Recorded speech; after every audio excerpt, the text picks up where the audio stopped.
Okay, so I drew these pictures already for you to get a little head start.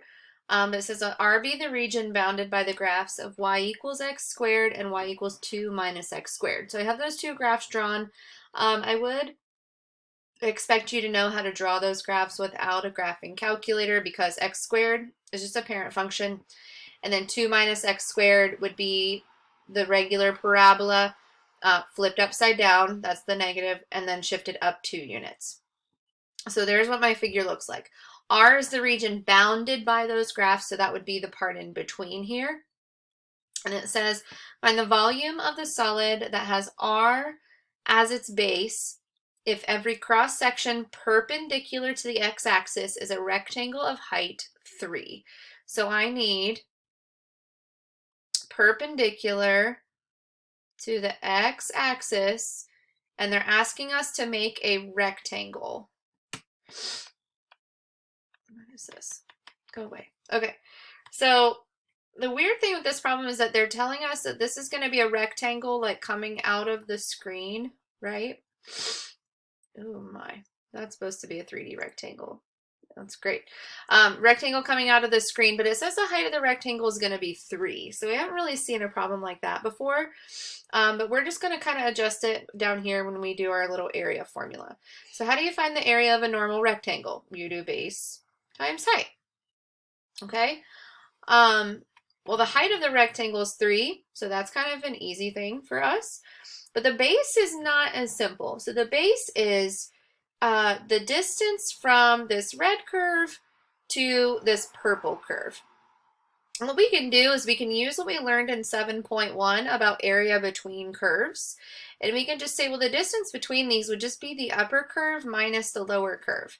And in this case, the upper curve is 2 minus x squared minus the lower curve, which is x squared. And so my area, I'm going to simplify and kind of distribute and combine like terms all at once. So this would give me 6 if I multiply 3 and 2, and then these would be like terms.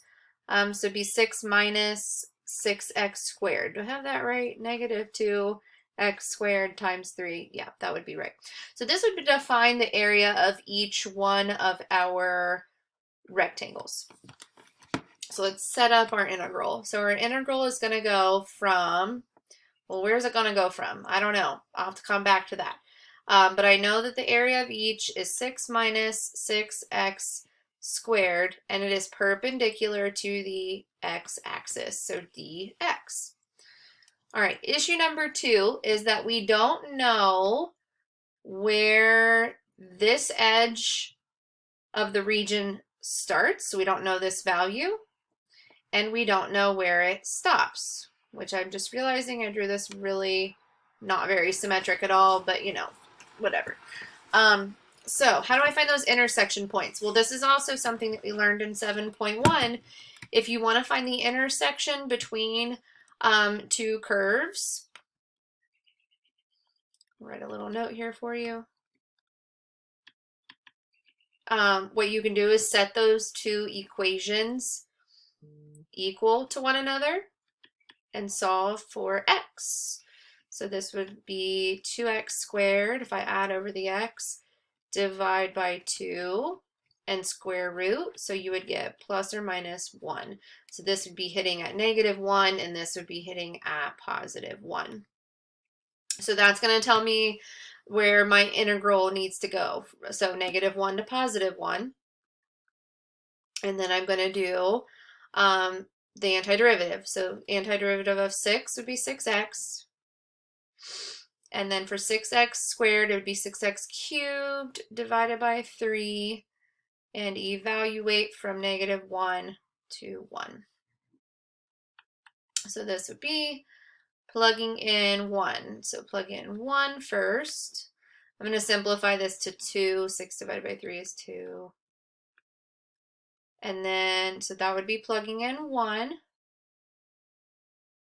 Subtract what you would get from plugging in -1. And then from here, we really just need to be careful with our mental math. So this would be, what, 6 minus 2? And then inside the other set would be -6. -1 to the third is -1 times -2 would be +2. And so I think I'm getting 4, and then this would be -4. And so that turns into 4 plus 4. So I'm thinking the volume looks like it's going to be 8. Okay, that's it for your video. Hopefully these notes help, and let me know if you have questions on the homework.